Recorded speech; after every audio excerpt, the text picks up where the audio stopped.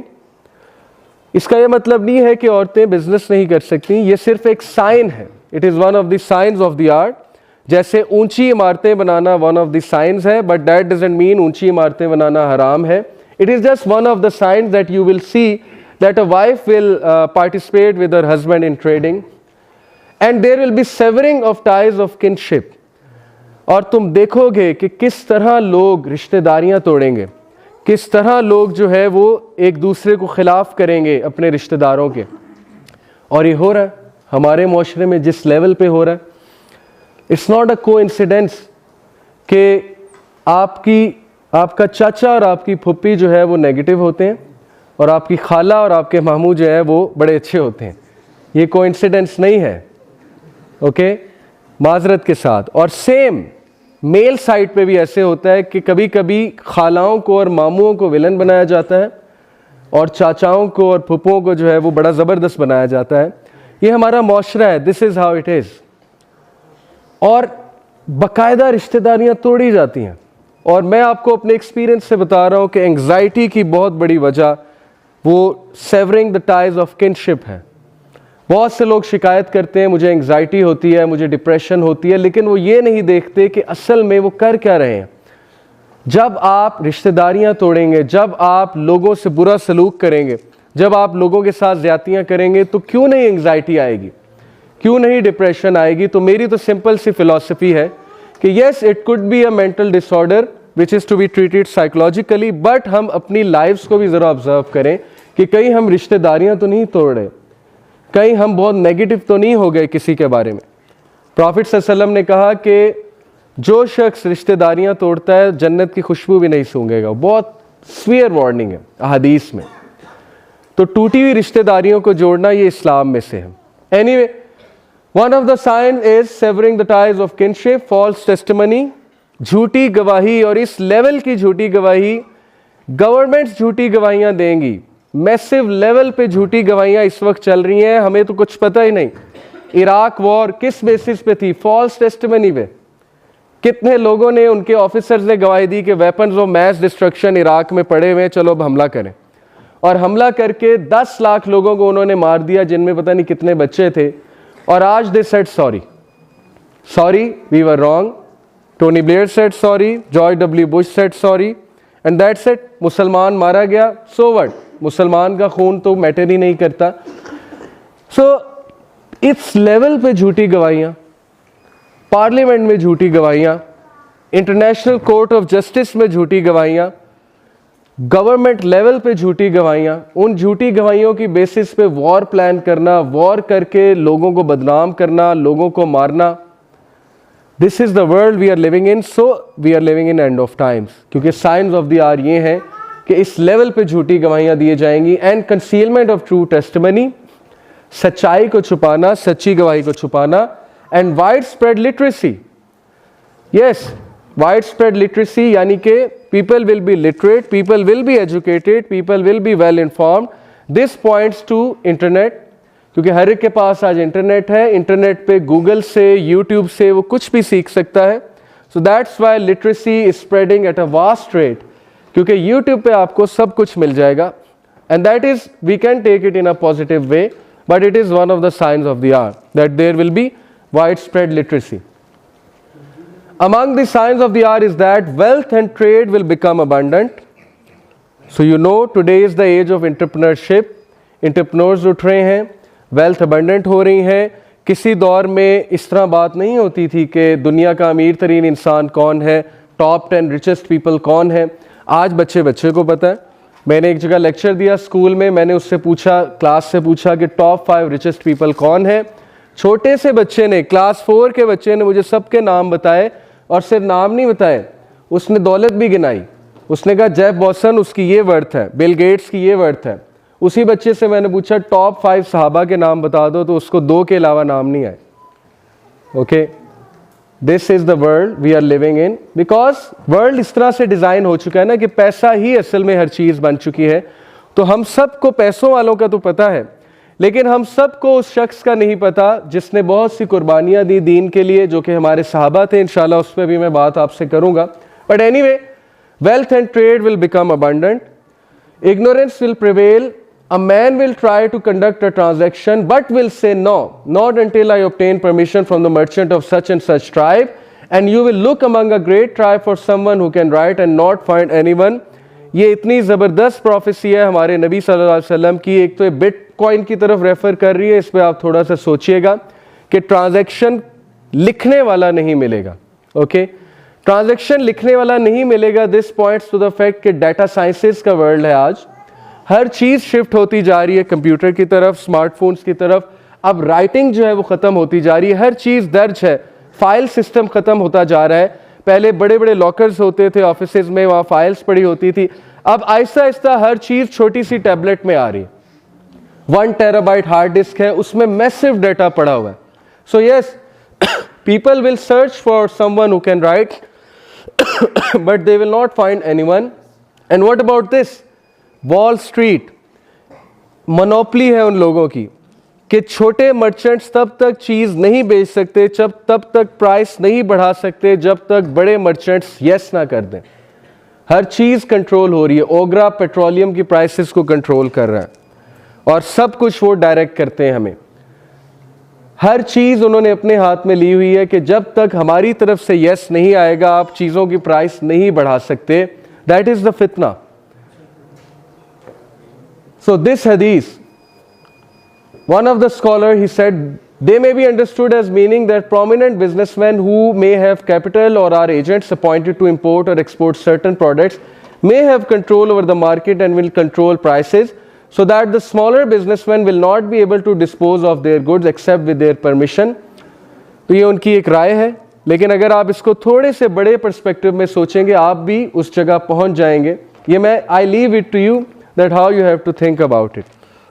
This is what I want कि आप लोग खुद अहादीस की बुक की तरफ जाएं, सही अल बुखारी की किताबुल फितन निकालें, मिशकात की किताबुल फितन निकालें, पढ़ें अहादीस को, और फिर सोचें कि इन अहादीस को किस तरह आज रिलेट किया जा सकता है। मिसाल, और स्कॉलर्स की मदद लेके, मिसाल के तौर पे आर्टिफिशियल इंटेलिजेंस जिस लेवल पे पहुंच चुकी है, इस पर ज़रा सर्च आउट करें कि क्या होने क्या वाला है इंसानियत के साथ। Machines are going to rule the world. तो क्या हम सारे मशीन्स बन जाएंगे और टर्मिनेटर्स हम पे हावी हो जाएंगे? वैसे तो टर्मिनेटर हावी हो चुके हैं।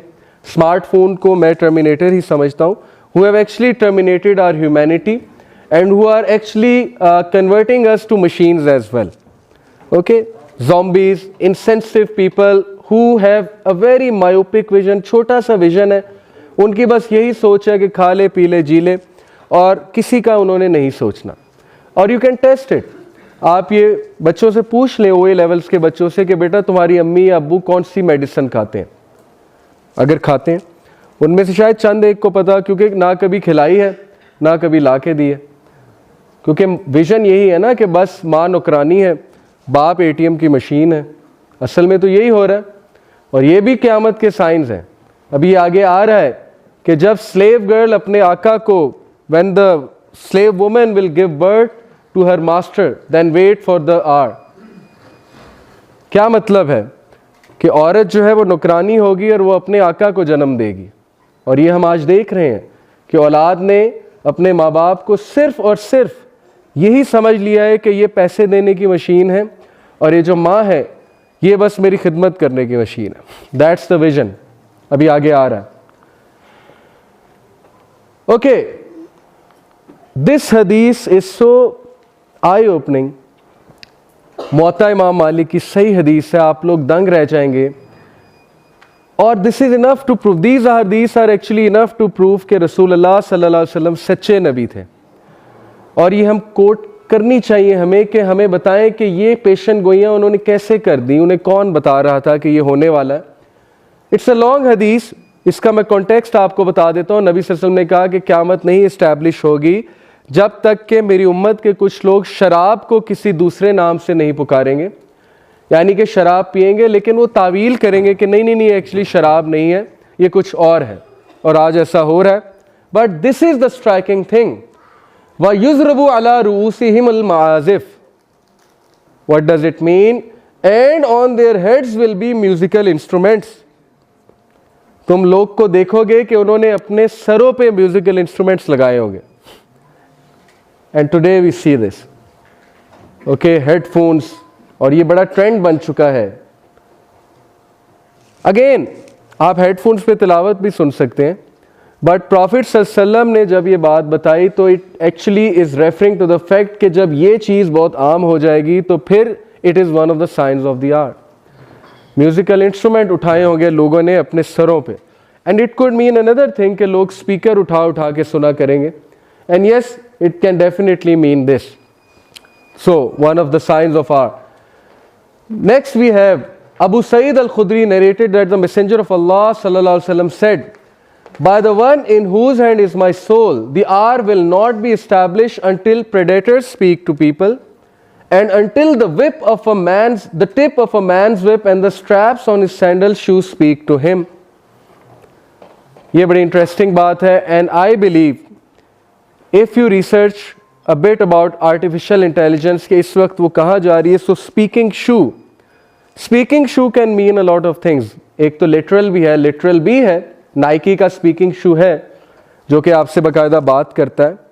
आप हेडफोन्स लगाते हैं, हेडफोन्स में it actually talks to you, it tells you आपने इतने कदम ले लिए। ये तो पुरानी इन्वेंशन है, 2006 की इन्वेंशन है। Talking shoe can mean another thing। Talking shoe से मुराद है, देखें शू क्या कराता है हमें, शू हमें ट्रैवल कराता है। When I am walking with shoe, so shoe could be something that makes us travel. Now it could be car as well, because उस दौर में कार्स नहीं थी। And today in cars we have GPS system, we have Google Earth, and Google Earth is actually talking to us कि इधर turn लो, अब इस road पे टर्न करो।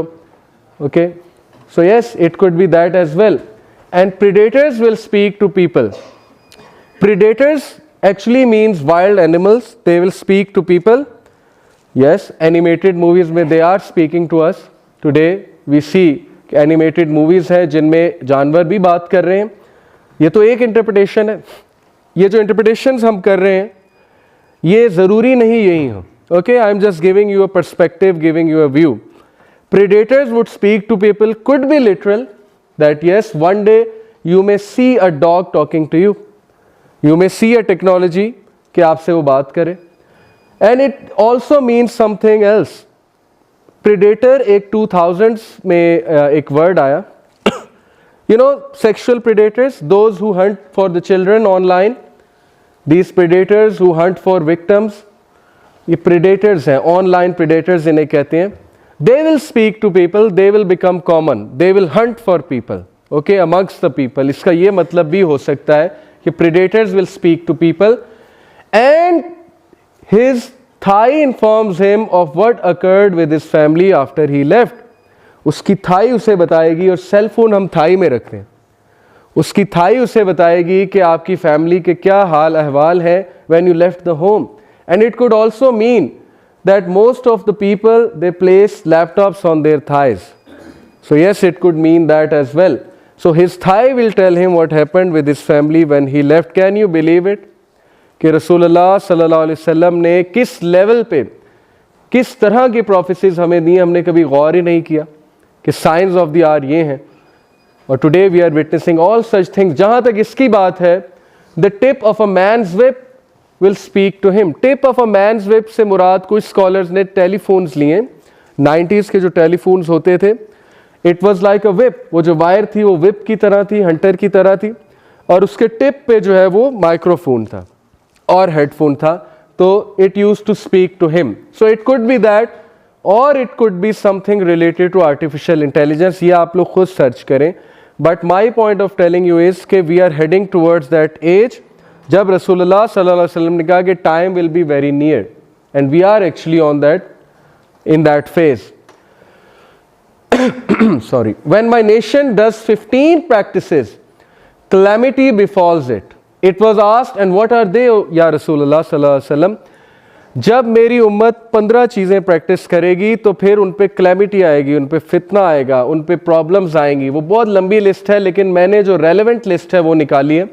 इसमें ज़कात ना देना है, इसमें झूठी गवाही ना देना है, वो मैं आपको पहले बता चुका हूँ। When a man obeys his wife but disobeys his mother, when a man treats his friend well but is harsh and distant with his father, subhan Allah, यानी बाप बात करे तो गुस्सा चढ़े, फ्रेंड बात करे तो बहुत खुशी से जवाब दें, बाप सिर्फ ये पूछ ले कि बेटा आज क्या किया, क्या हाल है, तो उस पर गुस्सा चढ़ने लगे, बाप ड्राइविंग के दौरान सीट पे बैठ जाए, वैसे कुछ क्वेश्चंस करने लग जाए या कुछ समझाने लग जाए तो गुस्से से चेहरा लाल हो जाए और बाप को गुस्से से जवाब दिया जाए। लेकिन कोई दोस्त साथ बैठा है तो फिर चेहरा खिला हुआ है और बड़ा मज़ा आ रहा है, बहुत शुगर लग रहा है। So we are seeing all these things today. और याद रखें कि ये बात बार बार मैं कहता हूँ कि एक फॉर्मूला है लाइफ का, और ये मैंने खुद विटनेस किया है कि the quickest way to destroy yourself is to start misbehaving with your mother. जिस औलाद ने माँ से बदतमीजी शुरू कर दी, then he or she should count her days or his days. फिर वो बस days को काउंट करे कि कब तबाही आती है मेरे ऊपर। और ये लाइफ का एक फॉर्मूला है। And same goes for father as well, कि जब फादर की बातों पे गुस्सा चढ़ने लगे और हम उनको टाइम भी ना दें, देखें ना कितना गैप है, कल्चरल गैप है। उनको स्मार्टफोन यूज़ नहीं करना आता, उनको विंडो इंस्टॉल नहीं करनी आती, उनको लैपटॉप यूज़ नहीं करना आता, तो हम दोस्त की विंडो इंस्टॉल करने तो रात को 2 बजे भी पहुंच जाएं, लेकिन वालिद मोहतरम अगर वैसे ही कह दें कि बेटा ज़रा मुझे भी कुछ सिखा दो, तो हमें गुस्सा चढ़ने लगे और वो हमारे गुस्से को फील करें और सोचें कि उनका कितना दिल दुखता होगा कि ये क्यों मुझसे ऐसे बात करता है, मैंने आखिर इसको कह क्या दिया है, मैंने आखिर इससे क्या इसका बिगाड़ क्या दिया है। So that is one of the science of the hour that a man will treat his friend well but is harsh and distant with his father. When female singers will be used, one of the science of the hour, इस पर कोई मुझे बताने की ज़रूरत नहीं है, आप देख लें, हॉलीवुड में देख लें, बॉलीवुड में देख लें, यहाँ पर देख लें। When musical instruments become wide spread, musical instruments बहुत वाइड स्प्रेड हो जाएंगे, यहाँ तक कि खबरनामे में भी म्यूजिकल इंस्ट्रूमेंट्स यूज़ होंगे। आज हम बच ही नहीं सकते, खबरनामे में म्यूजिकल इंस्ट्रूमेंट्स हैं, डॉक्यूमेंट्री में म्यूजिकल इंस्ट्रूमेंट्स हैं, ड्रामे में म्यूजिकल इंस्ट्रूमेंट्स हैं, एक सिंपल सी सर्मनी करनी हो उसमें म्यूजिकल इंस्ट्रूमेंट्स हैं, तब तक वो सर्मनी कहलाने के लायक ही नहीं जब तक उसमें कोई फीमेल सिंगर ना आ जाए, मेल सिंगर ना आ जाए, कोई गाना ना गा दे, कोई म्यूजिकल इंस्ट्रूमेंट्स ना यूज़ हो जाए। So that is one of the signs of the hour, and this also means that concerts will be widespread. Musical instruments will be widespread से क्या मुराद है? Concerts होंगे बहुत बड़े बड़े, massive level के concerts होंगे, 8-8 लाख की आवाम जाएगी उन concerts को सुनने के लिए। उनके टिकट $500 से तो टिकट स्टार्ट होता है कॉन्सर्ट का, आम से कॉन्सर्ट का टिकट $500 से स्टार्ट हो रहा है, लेकिन आवाम देगी। अभी आप देख लें आप आतिफ असलम का कॉन्सर्ट करा दें, किसी और का करा दें, लोग 3000 भी टिकट होगा निकाल लेंगे, कहीं से भी निकाल लेंगे, वो कहाँ से आएंगे ये छोड़ें, लेकिन बस आ जाएंगे. So that is the priority and that is one of the signs of the hour. There will come a time when a man will be given the choice. इस हदीस को बहुत गौर से समझिएगा, ये हदीस हमारा एंटीडोट है. सब लोग जहाँ पर बैठे हुए हैं ये उनका एंटीडोट है आज के दौर में. अगर आपने दीन प्रैक्टिस करना है, so this is the way. There will come a time when a man will be given the choice between being labeled incompetent and committing immorality. Whoever lives until that time should choose incompetence over immorality. एक time आएगा कि तुम्हें immoral होना और incompetent होना, इसमें choice दी जाएगी. क्या मतलब है? आज आप देख लें, जो बंदा दीन पे चलता है उसको क्या कहा जाता है? इनकॉम्पिटेंट है, ये बैकवर्ड है, ये जाहिल है, इसको कुछ नहीं पता, ये दुनिया से कट ऑफ है, ये मुल्ला है, ये टेररिस्ट है, ये बॉम्ब ब्लास्ट करेगा, ये सुसाइड अटैक करेगा, वगैरह वगैरह. ये डम्ब है, इनको कुछ सोचना समझना नहीं आता, इनको बात करनी नहीं आती, इनमें इंटेलिजेंस कोई नहीं है. सो रसूलुल्लाह सल्लल्लाहु अलैहि वसल्लम सेड कि ये ताने सुन लेना, ये ताने बर्दाश्त कर लेना, लेकिन दूसरी लाइफस्टाइल की तरफ मत जाना. ये हमारे नबी की नसीहत है. और आज ऐसा होता है, when we go to universities, हमें वहां ताने सुनने पड़ते हैं. जो सिस्टर्स हिजाब शुरू करती हैं उनको ताना सुनना पड़ता है, फैमिली का अलग से, उस्ताद का अलग से, तरह तरह की नज़रों से देखा जाता है, उसे जज किया जाता है. और जो लड़का दाढ़ी रखने की कोशिश करे, नमाजें पढ़ने की कोशिश करे, मोरालिटी की बात करने की कोशिश करे अपनी क्लासरूम में, दाढ़ी तो अलग लेवल है ना, वो तो लेवल ही बहुत हाई है, सिंपल मोरालिटी की बात करने की कोशिश करे कि यार ये चीज़ गलत है, देन सी कि उसके साथ क्या होगा, उसके दोस्त उसका क्या हशर करेंगे, उसको किस किस तरह के अलकाबात से जो है बुलाएंगे. सो द एडवाइस ऑफ रसूलुल्लाह सल्लल्लाहु अलैहि वसल्लम, जो कि सबसे ज़्यादा सिंसेयर तरीन इंसान थे हमारे साथ, उनकी एडवाइस ये है कि choose being called competent, incompetent, but do not choose the way of immorality. बर्दाश्त कर लेना और अल्लाह तुम्हें उसका बड़ा अजर देगा बर्दाश्त करने का. और मैं ये बताता चलूँ उन लोगों को जो ताने सुनते हैं, ताने बर्दाश्त करते हैं, कि आप लोग के लिए खुशखबरी है, ग्लैड टाइडिंग है आप लोग के लिए. अकॉर्डिंग टू द हदीस ऑफ वर्का बिन नौफल, जब प्रॉफिट सल्लल्लाहु अलैहि वसल्लम उनके पास आए, उन्हें बताया कि मेरे पे एंजल आया है, तो उन्होंने कहा कि ए मेरे, ओ माय नेफ्यू, काश मैं उस टाइम जिंदा हूं जब तेरी कौम तुझे धुतकारेगी, तुझे यहां से निकालेगी, तो मैं तुझे सपोर्ट करूंगा, काश मैं उस टाइम जिंदा हूं.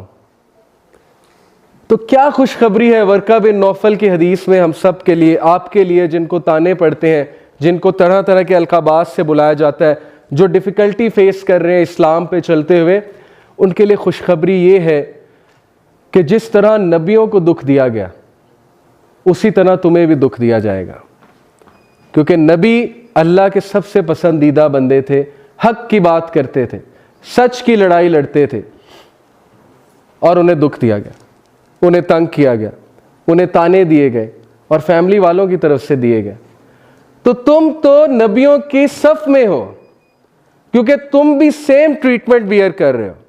तो ये तुम्हारे लिए खुशखबरी है, असल में तुम्हारे लिए बशारत है कि तुम्हें भी दुख दिया जा रहा है. और किस लिए दिया जा रहा है? क्योंकि तुमने कहा ला इलाहा इल्लल्लाह, कि मैं अगर सर झुकाऊंगा तो अल्लाह के आगे झुकाऊंगा, अगर मैं मानूंगा तो अल्लाह की मानूंगा. सो that is a good tidying for all of you. और आज का जो दौर है, व्हेन एवरीथिंग इज ग्रे, हर चीज ग्रे है, ओके, ब्लैक एंड वाइट वाला दौर, जब ब्लैक बड़ा एविडेंट था, वाइट बड़ा एविडेंट था, हम सबको पता था ये बुराई है, ये अच्छाई है. आज ग्रे एरियाज बहुत ज़्यादा हैं. आर यूथ आर कंफ्यूज, यार हलाल क्या है, हराम क्या है, पता नहीं इसकी क्या रूलिंग है, इसकी क्या रूलिंग है, पता नहीं हिजाब करना भी चाहिए कि नहीं करना चाहिए, पता नहीं नमाजों, आप तो नमाजें भी चैलेंज हो गई कि पता नहीं नमाजें भी पढ़नी चाहिए कि नहीं पढ़नी चाहिए. सो ग्रे एरियाज में let me give you a tip. If you want to be safe in this world full of gray areas, then be the one like Siddiq Akbar. आप सिद्दीक़ अकबर के लेवल तक तो शायद नहीं जा सकते, अबू बकर सिद्दीक़ रज़ियल्लाहु अन्हु के लेवल पे, लेकिन आप उनको इस हद तक तो एमुलेट कर सकते हैं ना। अबू जहल आया सिद्दीक़ अकबर रज़ियल्लाहु अन्हु के पास, उसने कहा कि व्हाट इफ मैं तुम्हें बताऊं कि एक शख्स घोड़े पे बैठ के एक रात में मक्का से जेरूसलम चला गया है, तो तुम क्या कहोगे? तो अबू बकर सिद्दीक ने कहा कौन है वो शख्स? तो अबू जहल ने कहा your friend, your companion Muhammad सल्लल्लाहु अलैहि वसल्लम। तो अबू बकर ने कहा बिल्कुल सच है। Without saying anything he said 100% true. So if you want to be Siddiq Akbar और at least reach that level, then stand up and say कि बिल्कुल सच है। समझ आए या ना आए, मेरे नबी की हदीस आ गई, कुरान की आयत आ गई, मैं गवाही देता हूं। I will stand, I will support it, I will protect it, I will actually argue कि ये बिल्कुल सच बात है, बिल्कुल हक बात है। और याद रखें कि ऐसे लोग, सूरह यासीन में एक ऐसे शख्स का तस्करा है जिसने कुछ नहीं किया। ऑल ही सेड वाज कि O my nation follow the prophets who say the truth. That's all he said. उसकी नेशन ने उसे कत्ल कर दिया, मार दिया, और अल्लाह ने कहा क़ील उदख़ुलिल जन्नह, उस बंदे को मैंने जन्नत में दाखिल किया। और जन्नत में दाखिल होते ही उसने कहा कि हाय मेरे अल्लाह ने मुझे छोटी सी बात पे कितना बड़ा रिवॉर्ड दे दिया। छोटी सी बात थी। ऑल ही सेड इज कि prophets are truthful. So you guys अपने क्लासरूम में, अपने मोहल्लों में, अपनी फैमिलीज में, कहीं भी, सोशल मीडिया पे, wherever you have the opportunity, you don't need to argue, लंबे चौड़े आर्गूमेंट्स नहीं देने। All you need to say is के प्रॉफिट्स वर ट्रूथफुल और प्रॉफिट सल्लल्लाहु अलैहि वसल्लम इज ट्रूथफुल। और मैं गवाही देता हूं कि अल्लाह के नबी सच्चे हैं और अल्लाह के नबी की सारी बातें सच्ची हैं। That's all you need to do. तो है कोई सिद्दीक़ अकबर, है कोई अबू बकर सिद्दीक आज के दौर में जो गवाही देगा, ग्रे एरियाज पे जाके गवाही देगा कि मेरे नबी ने कहा तो बस सच है, चाहे तुम्हें अभी समझ आता है या नहीं आता है?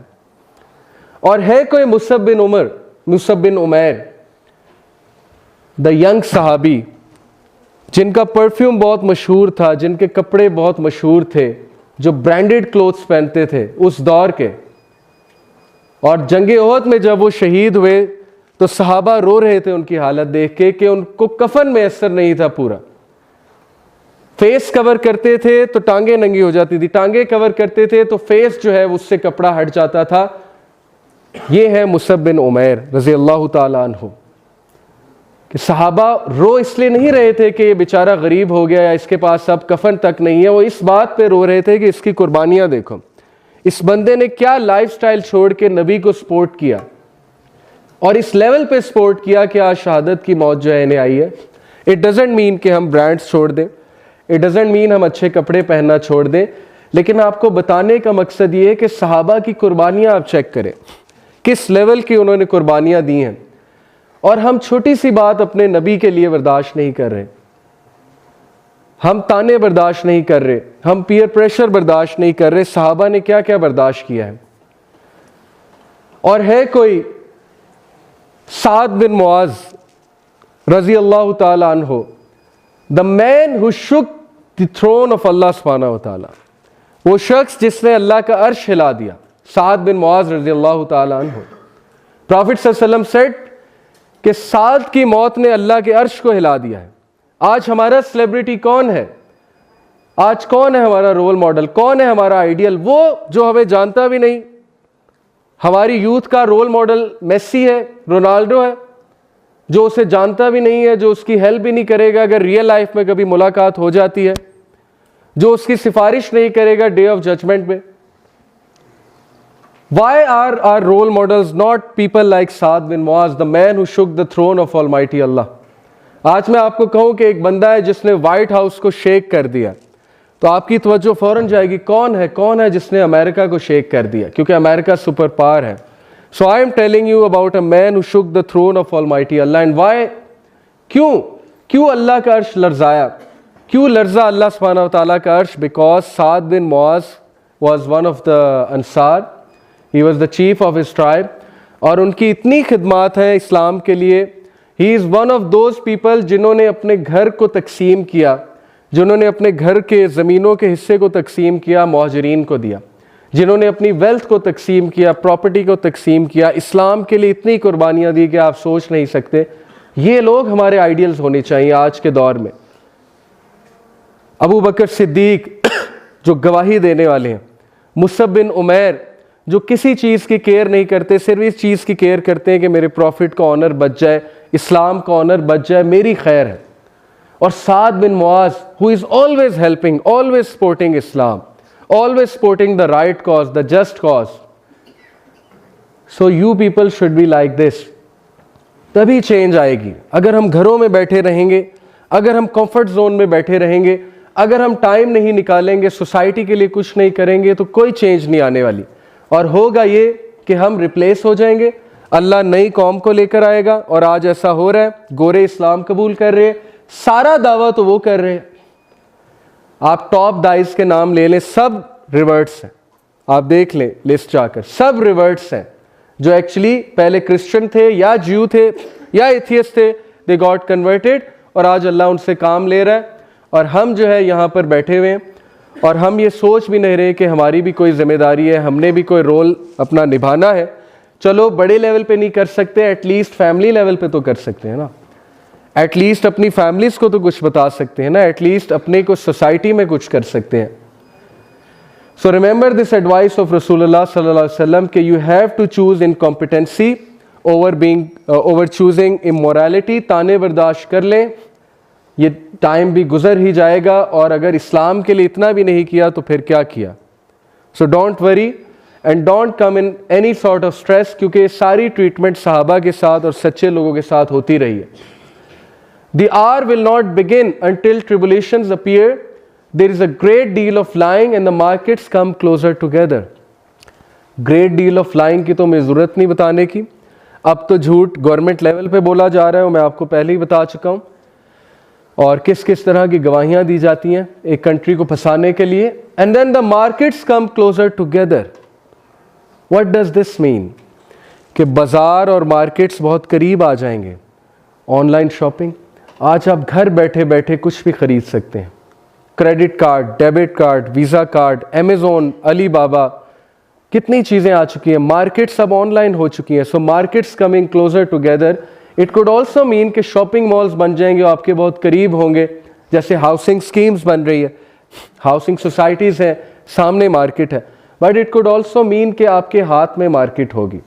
This is also one of the science of the hour, a minor sign of the hour. It will be said to a man, ये काफ़ी लंबी हदीस है, मैं इसको कोट कर रहा हूँ। It will be said to a man how wise he is, how charming he is and how hardy he is, but he will not have a mustard seed of amount of ईमान in his heart. यानी लोग ideals उनको बनाएंगे उनकी looks की basis पे, उनके charisma की बेसिस पे, उनके पर्सनैलिटी की बेसिस पे, चार्म की बेसिस पे, उनके टॉक की बेसिस पे, उनकी राइटिंग्स की बेसिस पे, लेकिन वो लोग के दिल में राई के दाने बराबर भी ईमान नहीं होगा।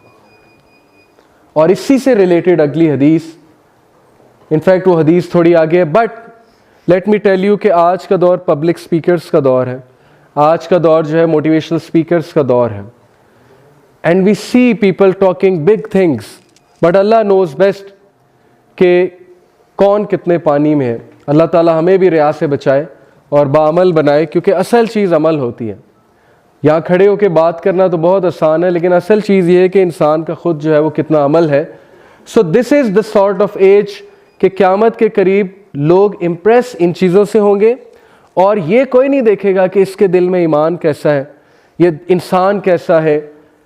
और यही तो वजह है हमारे रिश्तों के फेलियर की वजह ही है। हम रिश्ता करने से पहले बिल्कुल नहीं देखते इंसान कैसा है, फैमिली कैसी है, इनकी वैल्यूज़ क्या हैं। हम सिर्फ ये देखते हैं पैसा कितना है, लुक्स कैसी हैं, चार्मिंग कितना है और नॉलेज कितना है। पीएचडी है, गुड, एमबीबीएस है, गुड, इंजीनियर है, गुड, ओके, कंपनी का मैनेजर है, गुड, सीए है, चार्टर्ड अकाउंटेंट है, good. But what about the values, what about कि वो इंसान कैसा है, व्हाट अबाउट उसके दिल में ईमान कैसा है, व्हाट अबाउट कि अल्लाह रसूल से मोहब्बत करने वाला है कि नहीं है। ये सारी चीज़ें तो वैनिश हो चुकी हैं ना। So actually we are living in end of times, क्योंकि लोग का क्राइटेरिया ये बन चुका है। अबू हुरैरा रज़ियल्लाहु अन्हु related that the messenger of Allah सल्लल्लाहु अलैहि वसल्लम said There will be a trial that is samma. The people of the trial will not listen to truth or to the advice. क्या हम ऐसे दौर में नहीं रह रहे?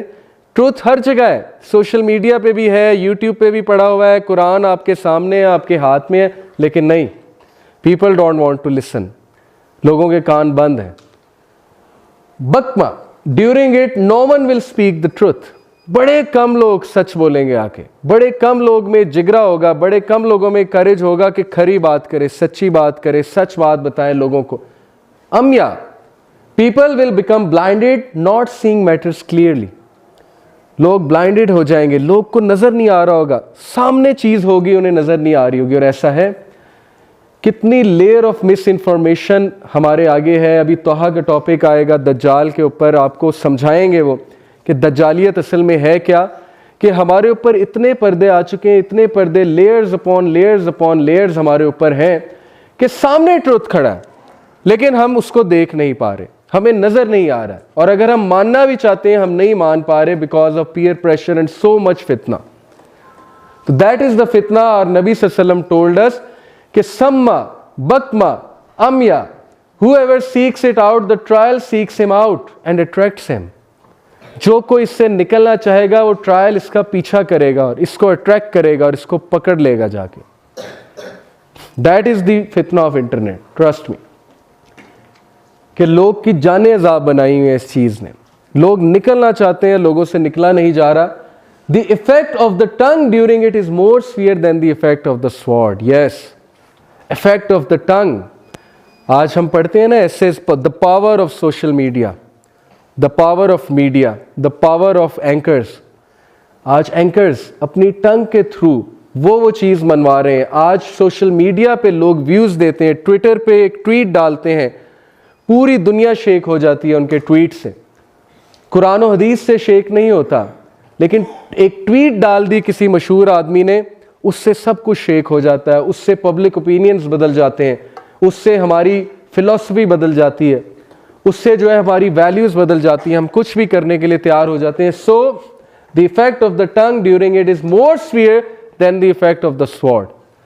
सो we are actually living in such a time जब लोग अंधे होंगे, लोग गूंगे होंगे, लोग बहरे होंगे. In metaphorical sense, not actually literally, and you know what I mean. There will be people who will earn their living through their tongues as a cow eats from the ground. क्या मतलब है? जब काऊ grass खाती है, बेहिसाब खाती है, करोड़ों रुपया कमाएंगे वो अपनी जबान की वजह से. पब्लिक स्पीकर्स, मोटिवेशनल स्पीकर्स, एक एक ट्रेनिंग का 6-6 लाख रुपया, आधे घंटे के लेक्चर के 2.5 लाख रुपए. Okay, then YouTube, they are earning money, millions of rupees, just by making a silly video, just by opening their channels, having millions of subscribers, they are earning dollars, millions of dollars. खुद सोचें कितना आसान हो चुका है पैसा कमाना. और हमारी यूथ के जहन में ये बातें, all they talk about is this, कितने सब्सक्राइबर हैं, इंस्टा पे कितनी फॉलोइंग है, फेसबुक पे कितनी फॉलोइंग है, कितने लाइक्स आए हैं, when are you going to start earning money. मेरे स्टूडेंट्स हालांकि इस्लामिक स्कूल के स्टूडेंट्स हैं, तो जब मेरे 50K सब्सक्राइबर्स हुए यूट्यूब पे, they brought a cake for me, और केक काटा उन्होंने क्लास में. तो मैंने कहा ये आप क्या क्यों लाए हैं और क्यों काट रहे हैं? तो उन्होंने कहा हम आपको मुबारकबाद देने आए. तो मैंने कहा दिस इज़ नॉट समथिंग जिसमें मैं ऐसे प्राइड फील करूं कि मैं केक कटवाऊं आपसे. तो मैंने आपको नहीं कहा केक लाने को, बट देखें उनकी फिलॉसफी ये बन चुकी है कि it is a big achievement. Having certain number of subscribers is a big big big achievement. और फिर उनका हर बार अब ये सवाल होता है कि sir when are you going to start earning money, या आपको कितने पैसे आते हैं, आपको कितने डॉलर्स आते हैं. They are actually giving me ideas कि सर आप ये वाले एड्स लगाएं, आप ये वाले एड्स लगाएं, आप ऐसे करें, आप वैसे करें. So all they talk about is about earning money. And this is one of the science of the hour that there will people who will earn their living through their tongues as a cow eats from the ground. Having said it, it's not haram. Public speaker पैसे ले सकता है. YouTube की कमाई की जहाँ तक बात है, उसमें भी स्कॉलर्स के फतावा मौजूद हैं कि किस सेंस में कमा सकते हैं, लेकिन बताने का आपको मकसद ये है कि it is one of the signs of the art. Okay, that is what I want to tell you. There will come a time when a man will not care how he earns his wealth, whether it comes from halal or haram source. ये तो self explanatory है। कोई school ये नहीं सिखाता कि हलाल क्या है हराम क्या है, वो सिर्फ स्किल सिखाते हैं। ये स्किल है, ये करोगे तो पैसे आएंगे, इस फील्ड में जाओगे तो इतने आएंगे। और पेरेंट्स भी नहीं बता रहे, आज पेरेंट्स भी एक ही प्रेशर बच्चों पे डाल रहे हैं कि बस पैसा ला, पैसा कमा के ला, मुझे पैसे चाहिए, मुझे पोजीशन चाहिए, इट डजंट मैटर वो पैसा कैसे आता है। तो ये चीज़ हमारे मुआशरे से ख़त्म होती जा रही है आहिस्ता आहिस्ता, कि लोगों ने सोचना ही छोड़ दिया है कि हलाल क्या है हराम क्या है। जो लोग वेस्ट में जाते हैं, वहाँ यूनिवर्सिटीज़ में पढ़ते हैं, यूनिवर्सिटीज़ में पढ़ के वहाँ जॉब करते हैं, फिर एक घर ख़रीदते हैं मॉर्टगेज सिस्टम पे, क्या उन्होंने कभी सोचा है कि मॉर्टगेज हलाल है कि हराम है? क्या उन्होंने कभी सोचा है स्टूडेंट लोन हलाल है कि हराम है? नहीं। उन्हें सिर्फ एक बात नज़र आ रही है कि अमेरिका से पढ़ूंगा, यूके से पढ़ूंगा, फलानी जगह से पढ़ूंगा तो कल को रिश्तेदारों में इज्जत होगी, वापस आऊँगा रिश्तेदार एडोर करेंगे, बच्चा बाहर से पढ़ के आया। बाहर से तो पढ़ के आया है, लेकिन अल्लाह रसूल से तो जंग ले ली। सूद क्या है?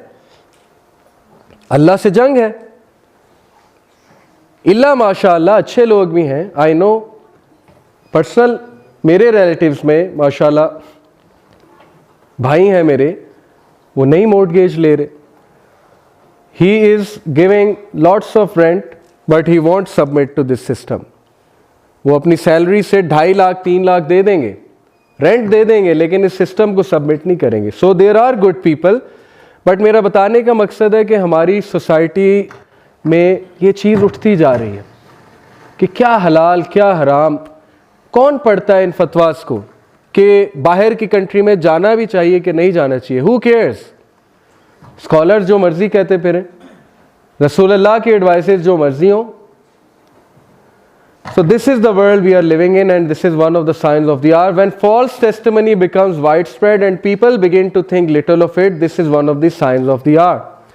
कि false testimony होगी तो होगी, लेकिन लोग उसको छोटा समझेंगे। लोग कहेंगे ये क्या, ये तो मजाक की बात है। और ये कल्चर, ये मत समझिए कोर्ट्स में पार्लियामेंट्स में, ये कल्चर घरों में भी है, ये कल्चर स्कूलों में भी है, और ये कल्चर मूवीज प्रमोट कर रही हैं और उनको पता भी नहीं वो प्रमोट कर रही हैं। हर ड्रामे में जो बच्चे दिखाए होते हैं, जो यंगस्टर्स दिखाए होते हैं, वो शरारती से होते हैं, चकमा देने वाले होते हैं, धोखा देने वाले होते हैं, झूठ बोलने वाले होते हैं, शरारतें कर रहे होते हैं।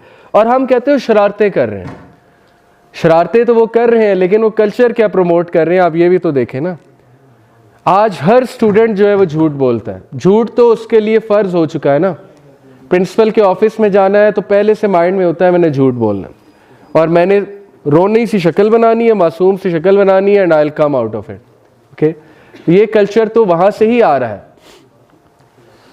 When the slave woman, आ गई वो बात, when the slave woman gives birth to her mistress and you see barefoot and naked shepherds compete in the construction of lofty building, जब लौंडी अपने आका को जो है वो बर्थ देगी, यानी कि वही बात है कि औलाद नाफरमान होगी, एंड तुम बेडविन्स को, नेकेड शेफर्ड्स को देखोगे कंपीट करते हुए। This is one of the greatest prophecy of रसूलुल्लाह सल्लल्लाहु अलैहि वसल्लम, क्योंकि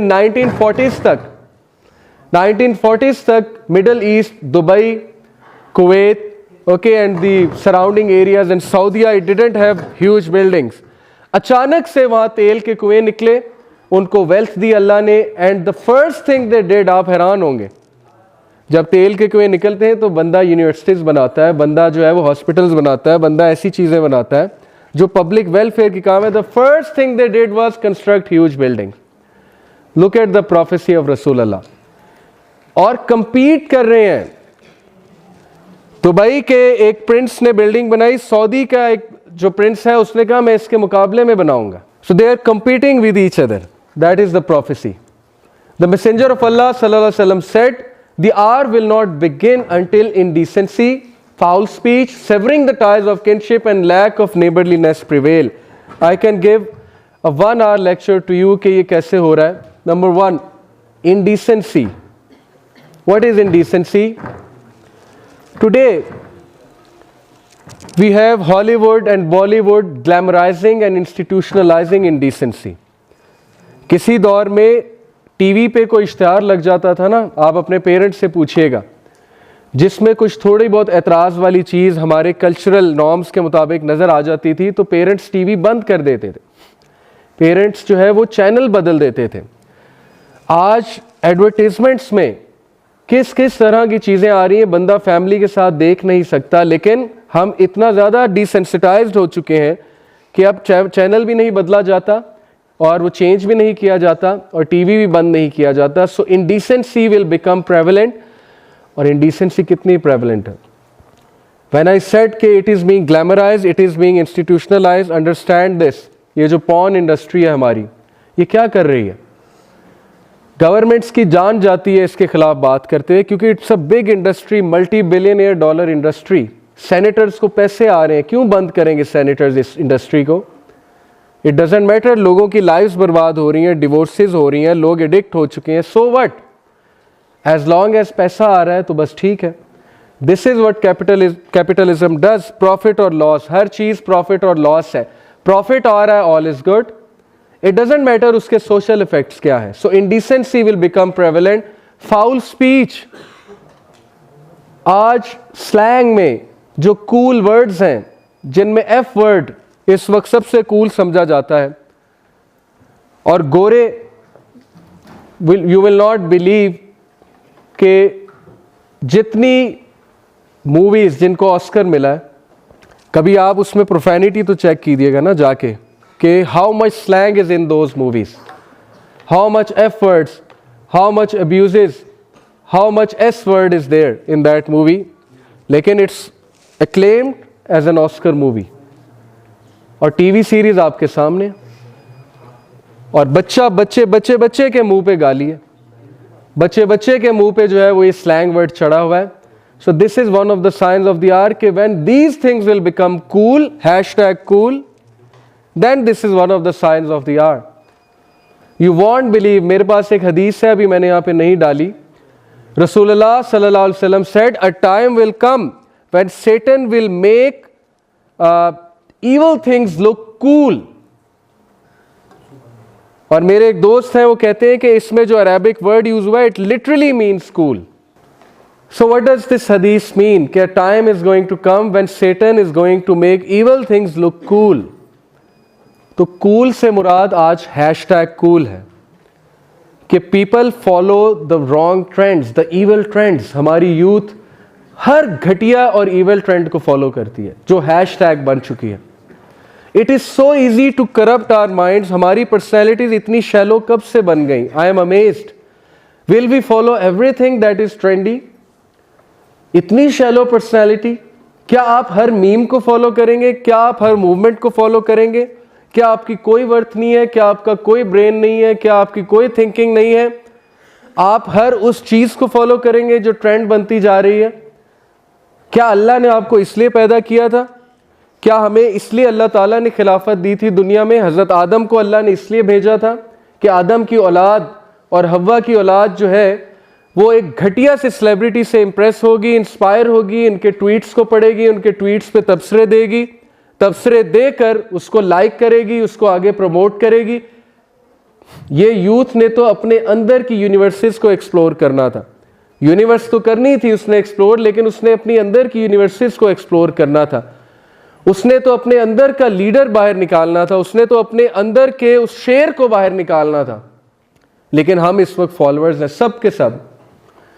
सो दिस इज द फितना दैट इज अपॉन अस कि we have become trend lovers, we are following hashtags and we are following things blindly, without thinking, without questioning कि ये movement है क्या, मैं थोड़ा पढ़ तो लूँ इसके बारे में, मैं इसकी हिस्ट्री तो जान लूँ, मैं इस चीज़ के बारे में तो जान लूँ। सो टेल मी, जो लोग एक ट्वीट को रेजिस्ट नहीं कर सकते, जो लोग एक टीवी सीरीज को रेजिस्ट नहीं कर सकते, वो दज्जाल को रेजिस्ट कैसे करेंगे? We have to question ourself. और अगर आज आपने अपने आप को क्वेश्चन नहीं किया तो फिर कोई फायदा नहीं। Only you can change your life. मैं, तोहा, राजा ज़िया भाई, कोई भी नहीं, हम बातें करेंगे, आप सुनेंगे, आप घर चले जाएंगे। जब तक आपके अंदर से वो चिंगारी नहीं निकलेगी, और ये मैं आपसे बात नहीं कर रहा, ये मैं आपके अंदर जो एक चीज है उससे बात कर रहा हूं इस वक्त, और आपके अंदर वो रूह है मैं इस वक्त रूह से मुखातिब हूं कि पहचान अपने आप को, निकलो उन चीज़ों से, उन गुलामियों से, उन चेन्स से निकलो जो चेन्स तुमने अपने ऊपर चढ़ाई हुई हैं। उन स्टैंडर्ड्स को रिजेक्ट करो जो स्टैंडर्ड्स, फेक स्टैंडर्ड्स तुमने अपने ऊपर लगाए हुए लोगों को खुश करने के लिए, दोस्तों को खुश करने के लिए, just to be a show off. Stop being show off और असल चीज को बाहर निकालो। असल इंसान जो अंदर दब गया है, जो छुप गया है, उसको बाहर निकालो और अपने आप को रिकग्नाइज करो कि आपने कलमा पढ़ा है, तो कलमा पढ़ने वाला कौन होता है? Recognise your self, realise your true worth, your true potential. So foul speech will become wide spread, और ये आपके सामने है। Severing the ties of kinship मैं बता चुका हूं, and the lack of neighbourliness, के नेबर्स का ज़ाहिर ख्याल नहीं रखा जाएगा। दैट इज ऑल्सो एविडेंट कि किसी दौर में ऐसे होता था कि नेबर्स के यहाँ फौतगी हो गई तो नेबर्स कहते थे यार चलो खाना हम बना दें, हम ज़रा इनकी हेल्प कर दें। आज आहिस्ता आहिस्ता वो चीज़ ख़त्म होती जा रही है, और हमारी जो कमिंग माशाल्लाह जनरेशन है वो तो मेरे रोंगटे खड़े होते हैं उसके बारे में सोच के कि हमारे जो बुज़ुर्ग हैं वो हेल्पिंग ज़्यादा होते थे। आपने देखा होगा कि सड़क पे किसी का कोई मसला हो गया, वो रुक कर बाकायदा उसकी हेल्प भी करते थे, काम भी कराते थे। अब हम अपने काम से काम रखने वाले लोग हैं, हम में से वो गिविंग मेंटालिटी ख़त्म होती जा रही है। सो गॉड नोज कि पता नहीं हमारी सोसाइटी क्या बनेगी। Abu Hurairah radhiyallahu anhu narrated that the Messenger of Allah said, "There will come treacherous years in which the liar will be believed and the honest man will be disbelieved. The treacherous man is trusted and the trustworthy one is not trusted. And during which the Ruwaybada will speak." It was asked, "What is Ruwaybada?" He said, "The fool who speaks about public affairs." Subhanallah. आज social media की वजह से वो लोग तबसरा दे रहे हैं जिनको घर वाले बात करने से पहले कहते हैं कि बेटा दूसरे कमरे में चले जाओ, हमने ज़रूरी बात करनी। नौकरियां नहीं लगी हुई जिनकी, वो इस वक्त लोगों को मशवरे दे रहे हैं कि how to find a job, okay, and how to make a career. ठीक है, एक पैशन होता है, उसको मैं गलत नहीं कह रहा। ज़रूरी नहीं जिसकी नौकरी लगी हो वो पब्लिक स्पीकर नहीं बन सकता। मेरा बताने का मकसद ये है कि अगर आप किसी को कुछ बात बता रहे हैं तो आपका भी तो कुछ बैकग्राउंड होना चाहिए ना। लेकिन बहरहाल ये हदीस किस कॉन्टेक्स्ट में है कि आज देखें इस्लाम कौन लोग समझा रहे हैं, आज सोशल अफेयर्स के बारे में कौन लोग बात कर रहे हैं जिनके पास सोशियोलॉजी की डिग्री नहीं, साइकोलॉजी की डिग्री नहीं है, जिन्होंने कभी ज़ीरो रिसर्च की है पाकिस्तानी सोसाइटी के ऊपर, वो आकर बता रहे हैं कि औरतों के क्या हकूक़ होंगे, वो आकर बता रहे हैं कि पाकिस्तानी औरत के साथ क्या जुल्म हो रहा है और क्या मसला चल रहा है। उन्होंने कोई रिसर्च नहीं की हुई, उन्होंने कोई फैक्टर्स नहीं देखे। सो द रुवैबदा will speak about public affairs. So no this, अगर किसी को सुनना है तो उसका बैकग्राउंड देखें। आप देखें वो शख्स उस फील्ड के बारे में बात भी कर सकता है कि नहीं कर सकता। जस्ट बिकॉज एक इंसान वायरल हो चुका है, एक इंसान यूट्यूबर बन चुका है बहुत बड़ा, इट डजेंट मीन कि वो बहुत बड़ा एक्सपर्ट बन चुका है, वो एनालिस्ट बन चुका है, वो सिर्फ एक यूट्यूबर है। So you have to go to the correct source. किताबों की तरफ टर्न करें, मेरी आपको ये एडवाइस है, इल्म की तरफ जाएं। मैसेंजर ऑफ अल्लाह सल्लल्लाहु अलैहि वसल्लम said, night and day will not cease until the most fortunate of people in worldly affairs will be Luqa ibn Luqa. Soon Luqa ibn Luqa will take over this world. The world will not come to an end until it belongs to Luqa ibn Luqa. Sahaba said, who is Luqa ibn Luqa? Prophet sallallahu alaihi wasallam said, one जिसकी कोई lineage नहीं है, कोई हस्बो नस नहीं है और उसको कोई पूछने वाला नहीं था, लेकिन वो अचानक से टॉप पर आ जाएगा। And today I am telling you कि इंडियन गवर्नमेंट की तरफ आप देख लें, आपको हदीस बहुत अच्छे से समझ आ जाएगी। Okay, people who don't know anything, they are our leaders controlling our affairs. The hour will not begin until the land of the Arabs goes back to being meadows and rivers. ये NASA से मैंने picture उठाई हुई है, credit NASA, GSFC। 1987 में rubble खाली जो कि डेजर्ट का एक हिस्सा है सऊदीया का, look at this. And now 2012 में look at the green spots and you can see so many videos on it कि it is returning to being rivers and meadows. And this is one of the clip of Sheikh Zahir Mahmood the lush Arabia. इसको आप ज़रूर सुनिएगा, इसमें बहुत detail है कि prophet की प्रोफेसी क्या थी और वो कैसे ट्रू हो रही है। So it is one of the biggest sign of the are, okay, that Mahdi and Dajjal are going to come. Ahead of the hour, there will be days in which knowledge is taken away and ignorance will prevail. Why? Because because of the spread of social media, इल्म कम होता जा रहा है, information बढ़ती जा रही है। इल्म में और इंफॉर्मेशन में फ़र्क है। इल्म वाले जो है वो हमारे बुजुर्गान हैं, वो एक्सपर्ट्स हैं, लेकिन इंफॉर्मेशन वाले हम सब हैं। तो ignorance will prevail because information बहुत होगी और इल्म जो है वो घट जाएगा। There will come a time when people will not know what prayer, fasting and charity are. Okay, so our youth is on its way to be among those people. इल्ला माशाअल्लाह कि हम लोग कुछ हमारे रोंगटे खड़े हो, हम कुछ रियलाइज़ करें कि कहीं हमारी जो पुश्ते हैं 100 साल का अगर आप सोचें तो आप इमेजिन करें कि आपके परपोते आज से 100 साल बाद कहीं वो काफिर ना हो। ये सोचने वाली बात है।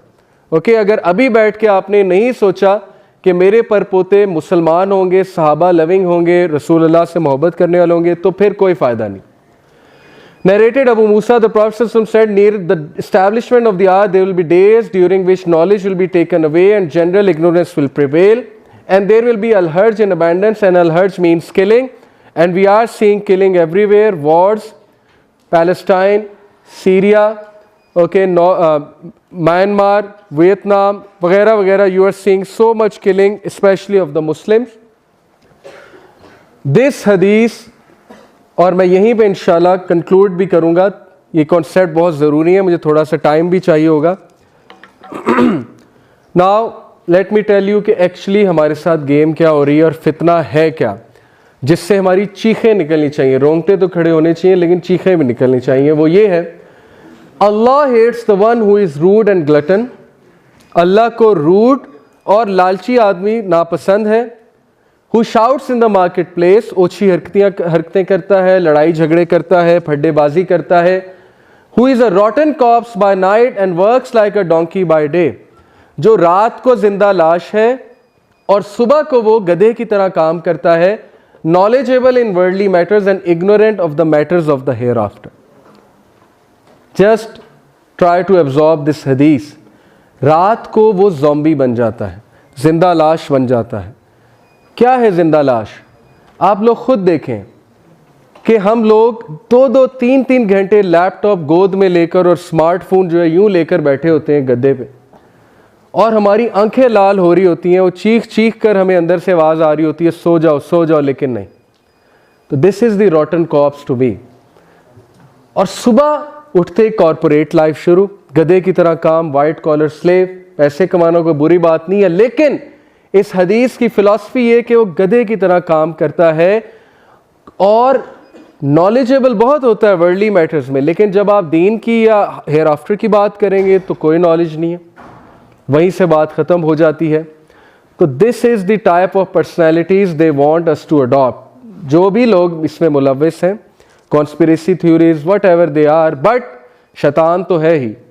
और हमारी पर्सनैलिटीज़ ऐसी बनती जा रही हैं कि दीन का ज़ीरो नॉलेज हो, इस सिविलाइजेशन को कंट्रीब्यूट करने के लिए गधे की तरह दिन रात काम करो, थक जाओ, थक हार के घर आओ, टीवी लगा लो, लैपटॉप खोल लो, मोबाइल फ़ोन खोल लो, ज़ॉम्बी बन जाओ, कोई रिस्पॉन्सिबिलिटी ना निभाओ, किसी का ना सोचो, किसी की मदद ना करो, कोई अच्छा काम ना करो, कोई अच्छी बात ना सीखो। बस अब जैसे वो एक बच्चे ने स्टेटस लगाया हुआ था, eat sleep PUBG repeat. This is the zombie I am talking about, trust me. Eat sleep PUBG repeat, ये हम सब का लाइफस्टाइल है। ईट स्लीप गेमिंग रिपीट, या ईट स्लीप पार्टी रिपीट। ये है इब्ने आदम की हालत, और ये है अम्मा हव्वा की बेटी की हालत, कि आज हमारा लाइफस्टाइल ज़ॉम्बीज़ वाला बन चुका है। तो ऐसे लोग, आप क्या समझते हैं, ऐसे लोग इमाम मेहदी की मदद करेंगे? हम जैसे लोग, ऐसे लोग जो है वो दज्जाल के ख़िलाफ़ खड़े होंगे, ऐसे लोग जो है वो दीन का दिफा करेंगे, ऐसे लोग जो है वो सोशल वेलफेयर के काम करेंगे। आपको पता है, अकॉर्डिंग टू साइकोलॉजिस्ट, इंटेलेक्चुअली दुनिया और लोग इतने पीछे जा चुके हैं। मैं आपको हार्वर्ड के साइकोलॉजिस्ट की रिसर्च बता रहा हूँ। इंटेलेक्चुअली और ह्यूमैनिटी वाइज इंसानियत इतना पीछे जा चुकी है कि नेक्स्ट अब्दुल सत्तार ईदी पैदा होने में हमें 50 साल लगेंगे। ये साइकोलॉजिस्ट की कैलकुलेशन है। इतना नुकसान हो चुका है, इतना नुकसान हो चुका है इस जनरेशन का कि 50 साल इन्हें लगेंगे कि कोई अब्दुल सत्तार ईदी जैसा बंदा पैदा हो, जिन्होंने ह्यूमैनिटी के लिए बहुत कुछ किया, या कोई मदर टेरेसा पैदा होगी। ये है फितना। और यही असल में दज्जालियत है कि लोग सिर्फ अपना सोचेंगे, लोग सेल्फिश हो जाएंगे। And how that system is being imposed on us, transhumanism, ये एक पूरी फिलॉसफी है। यूट्यूब पे एक चैनल भी है फ्यूचरिज्म, और फेसबुक पे मिलियंस ऑफ फॉलोइंग है फ्यूचरिज्म की, आप वो जाकर देखें। अभी मैं सारा आपको उसके बारे में बताता हूँ। Singularity, singularity is a concept that machines and human beings are one, और फ्यूचरिज्म इसको प्रमोट कर रहा है। Blending of machines and human beings, that every work will be taken by machines and human beings will collaborate with machines to run the world. ये basically transhumanism है।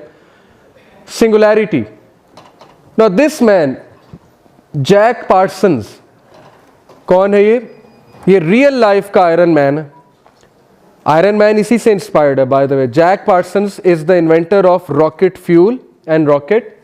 इस बंदे की वजह से आज सैटेलाइट्स हैं, क्योंकि रॉकेट के थ्रू ही सैटेलाइट ऊपर जाती है ना। अगर रॉकेट इन्वेंट ना होता तो सैटेलाइट ना होती।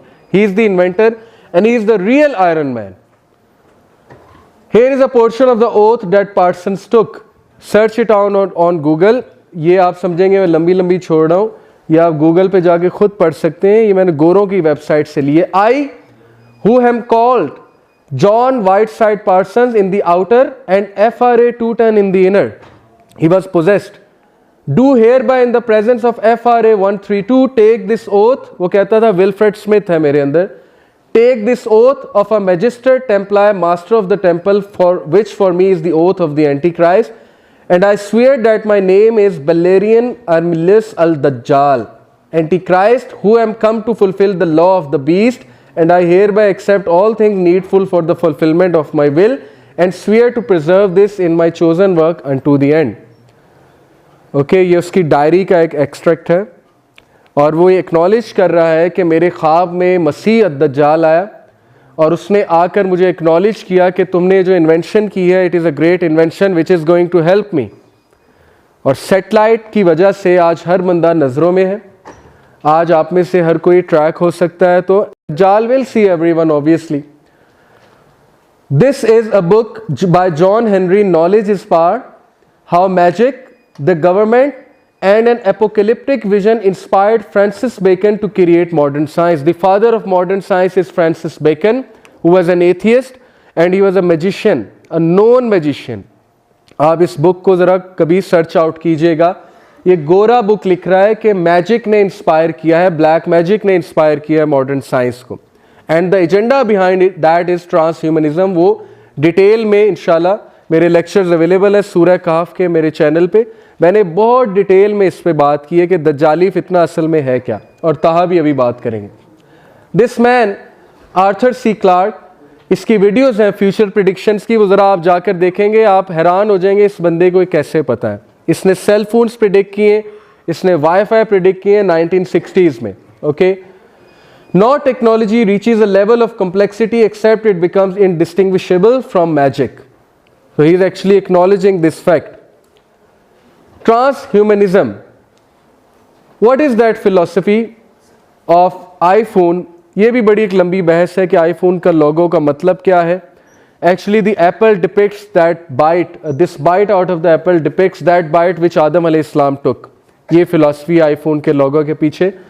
और उन्होंने जब बाइट ली तो शैतान ने क्या कहा था कि अगर तुम ये खाओगे, ये फल, एप्पल का जिक्र कुरान में तो नहीं है, बाइबल में है, तो जब ये फल तुम खाओगे तो क्या होगा? क्या कहा था शैतान ने सूरह अल-आराफ में? इमॉर्टल बन जाओगे, फरिश्ते, गॉडहुड अचीव कर लोगे। ओके, सो यही बेसिकली आइडियोलॉजी है आईफोन के लोगों के पीछे कि godhood can be achieve by bite out of the forbidden fruit. That's why apple एक जगह से खाया हुआ है आईफोन के लोगों में। And this actually means that when you will have iPhone in your hand you will become God, God of technology. उनकी तरफ से ये एक मासूमाना सी फिलॉसफी है, लेकिन अगर हम इसकी इम्प्लीकेशन सोचे तो ट्रांसह्यूमनिज्म की ही इम्प्लीकेशन है that once you have the technology you are everything, you can be a god, and once you interact with the machines you can do whatever you want. ये जो I am की philosophy है, अब देख लें, will I am, will.I am, will power, Beyonce का concert I am tour, superstar Jay I am mix tapes, और ये मैंने सिर्फ 3 दिखाई हैं, search it out. I am के नाम से कॉन्सर्ट्स होते हैं, आई एम के नाम से म्यूज़िक चार्ट्स निकलते हैं, सीडीज़ निकलती हैं और पूरी पूरी एल्बम्स निकलती हैं। What is I am? I am is a complete philosophy of transhumanism. I am से मुराद है सब कुछ मैं हूँ, और ये वो तकब्बुर है जो सूरह काफ में किस स्टोरी में मेंशन्ड है? बागों वाले। उसने क्या कहा था कि ये सब मेरा बनाया हुआ है और मैं नहीं समझता कि क़यामत आएगी।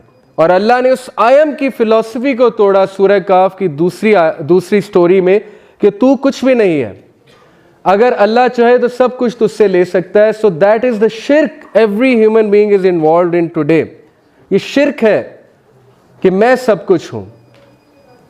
ओके, इस पे आर्ग्यू किया जा सकता है कि नहीं वो विल पावर की बात कर रहे हैं, बट एक्चुअली अगर आप लिरिक्स को फॉलो करेंगे तो मैं आपको एमिनेम के लिरिक्स दिखा सकता हूँ, मैं आपको इस बंदे के, ये सामने बंदा है, इसके लिरिक्स दिखा सकता हूँ जिसमें उसने क्लियरली क्लेम किया हुआ मैं गॉड हूँ।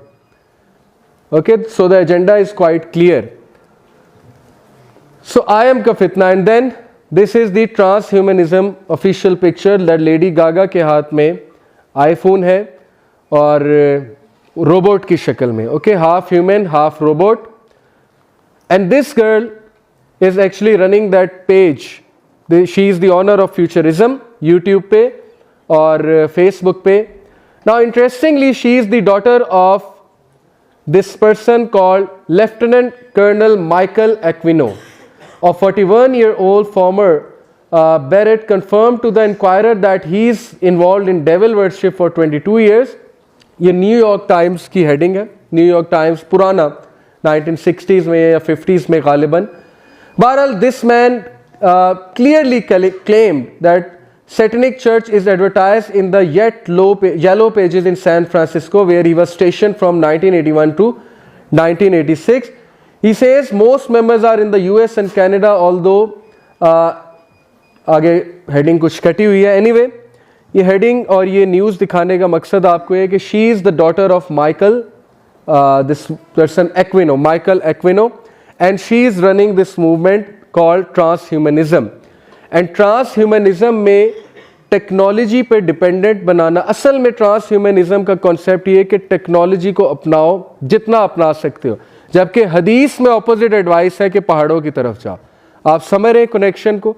जितना हम टेक्नोलॉजी पे डिपेंडेंट होते जाएंगे, एक्चुअली में हम दज्जाल पे डिपेंडेंट होते जाएंगे।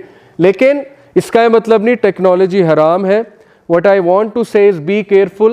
इसीलिए चूँकि टाइम कम है, मैं आपको कह रहा हूँ कि आप मेरी सूरह कहफ सुन सकते हैं, उसमें मैंने डिटेल में कॉन्सेप्ट बताया कि असल में ये कॉन्सेप्ट क्या है और ये क्यों ख़तरनाक है। इन शॉर्ट मैं आपको बताता हूँ।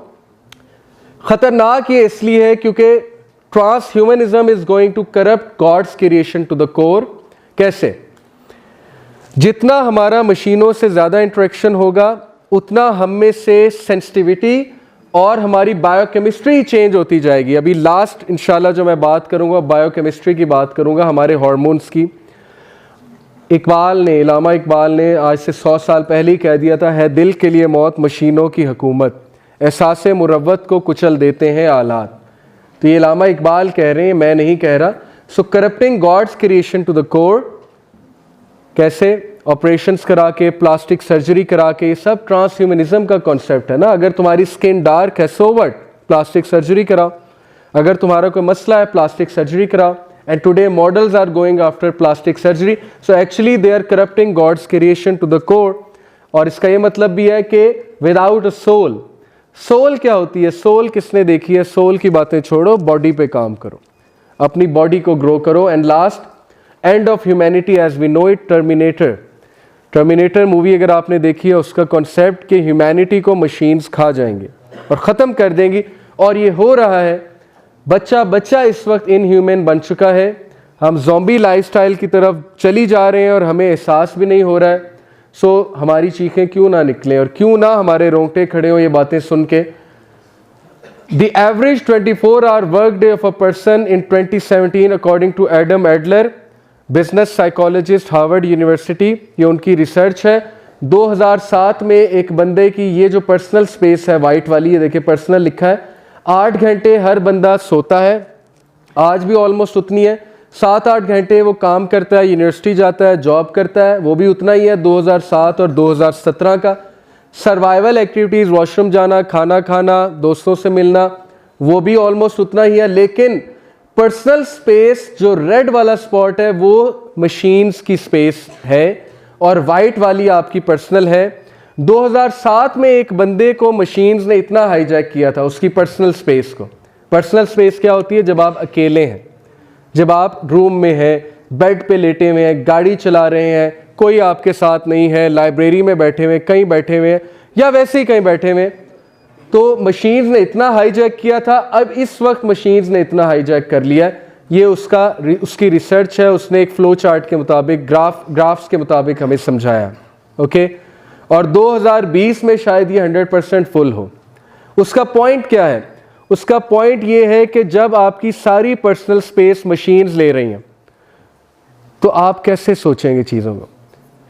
लीडर्स पैदा होते हैं पर्सनल स्पेस में मुराकबा करके, आइसोलेशन में जाके, हायर वैल्यूज़ को सोच के, आइसोलेशन में जाके अच्छी चीज़ें पढ़ने से, किताबें पढ़ने से। आज हर एक के हाथ में सेल फोन है और सेल फोन पे कुछ भी नहीं हो रहा है, ट्रस्ट मी। स्क्रॉल हो रहा है फेसबुक पे, घंटा उसी में लग जाता है, व्हाट्सएप पे स्क्रॉलिंग हो रही है, यूट्यूब पे फजूल रैंडम चीज़ें देखी जा रही हैं। तो that is what I am talking about, transhumanism का फितना। और एंड रिजल्ट ये कि हम मशीन बन जाएंगे, हम ज़ॉम्बीज़ बन जाएंगे। ये कुछ हॉरिफिक स्टैटिस्टिक्स हैं कि the average smartphone users check their device 47 times a day, जेब से निकाल के। 85% of smartphone users will check their device while speaking with friends and family. 80% 1 hour before sleep use करते हैं, 35% 5 minute before sleep यूज़ करते हैं।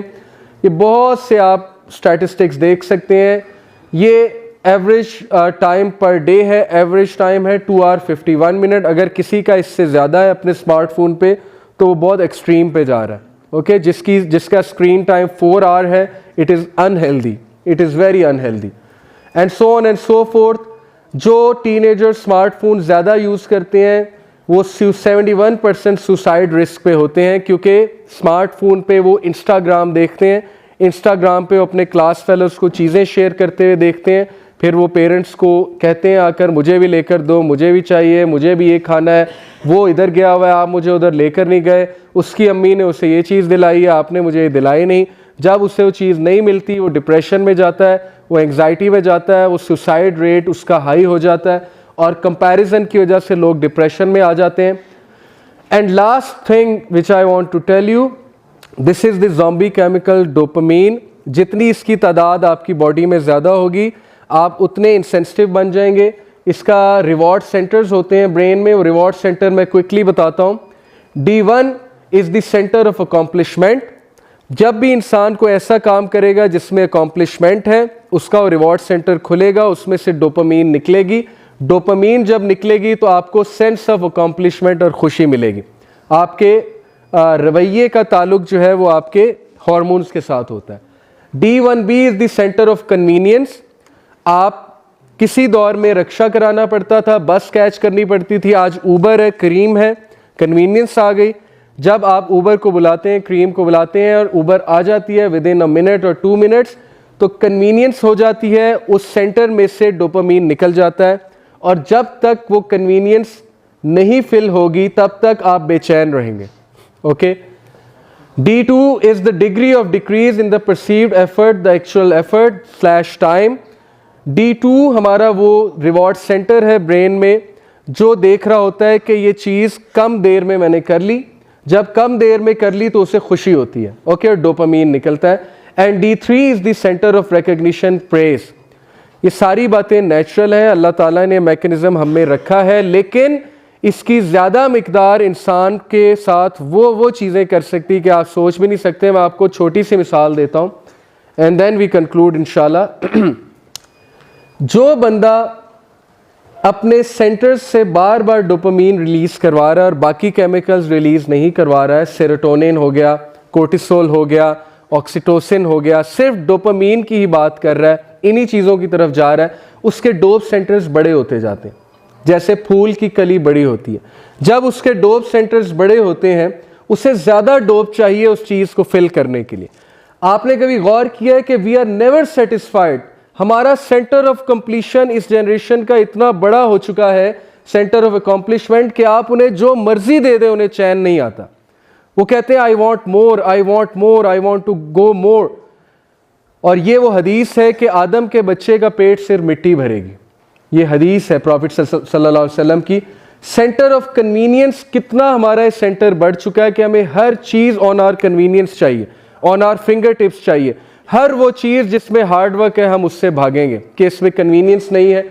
Centre of centre of perceived effort, ये जो degree of decrease in the perceived effort और actual time है, ये हमारा इतना इंक्रीज हो चुका है कि हमें शॉर्टकट्स की आदत पड़ चुकी है। हमारा डोप नहीं रिलीज होता जब तक हम शॉर्टकट पे ना जाएं। सेंटर ऑफ रिकग्निशन हमारा इतना बढ़ चुका है कि all we need is praise all the time. तारीफ नहीं होगी तो मज़ा नहीं आएगा। और ये डिवोर्सेस की बहुत बड़ी वजह है कि शादी से पहले एक दूसरे के सेंटर्स इतने बढ़ा दिए होते हैं, शेर व शायरी करके, गाने सुना के। उसके बाद जब असल रिस्पॉन्सिबिलिटीज़ आती हैं तो वो चीज़ें कम हो जाती हैं, तो मज़ा नहीं आ रहा होता क्योंकि प्रेज बहुत ज़्यादा चाहिए। डोपामीन लेवल इस लेवल पे पहुंच चुका है। So what's the result? ये कुछ रिसर्च है डोपामीन डायलेशन की कि डोप कितना ज़्यादा चाहिए होता है आज की जनरेशन को। Result is this: because of too much dope our youth will only go for things which are number 1 rewarding, pleasurable, cool, instantly available, shortcuts. क्योंकि ये सारे सेंटर्स उनके इतने फिल हो चुके हैं, इतने बड़े हो चुके हैं कि all they are looking for is these things. This sums up कि आज उन्हें नमाज पढ़ने में क्यों इतनी तकलीफ होती है, कि नमाज के लिए उठना पड़ेगा, वज़ू करना पड़ेगा, पैदल चल के जाना पड़ेगा। इतना कौन करे? बैठे बैठे पढ़ लो या पढ़ो ही ना, सीधी सी बात है। And then they will avoid anything that demands focus, demands hard work, patience, composure और समथिंग दैट इज इमोशनल। आज हम इमोशनल चीज़ों से भागते हैं। हम कहते हैं मौलवी साहब क्या लगे हुए, ओके, फिर हम मजाक उड़ाते हैं। Why is our biochemistry like that? Because हमारे जो डोप सेंटर्स हैं वो इस लेवल के बढ़ चुके हैं। एक स्टैटिस्टिक के मुताबिक आपके जो दादा थे उनका dope centre let's say 2 nanometre पर लीटर के हिसाब से जो है वो डोप निकालता था, तो आज के बच्चे का 180 नैनोमीटर पर लीटर के हिसाब से निकालता है। कितना फ़र्क है? 200 टाइम्स, 2 वर्सेस 180। दैट्स वाई आज का बच्चा कभी खुश नहीं होगा। दैट्स वाई आज का बच्चा 30 सेकेंड यहाँ पे खड़ा नहीं हो सकता। अगर मैं उसे कहूँ 30 सेकंड यहाँ पे खड़े हो जाओ, उसके 5 सेकंड बाद टांगे हिलने लग जाएंगी, 5 सेकंड बाद उसकी उंगलियां कांपने लग जाएंगी और वो बेचैन हो जाएगा। आप कभी सेल फोन छीन कर देखें किसी टीनेजर से, आप देखेंगे कि जो नशई की हालत होती है ना, जब उससे सिगरेट छीन लिया जाता है या वो, तो सेम उसकी वो हालत होगी।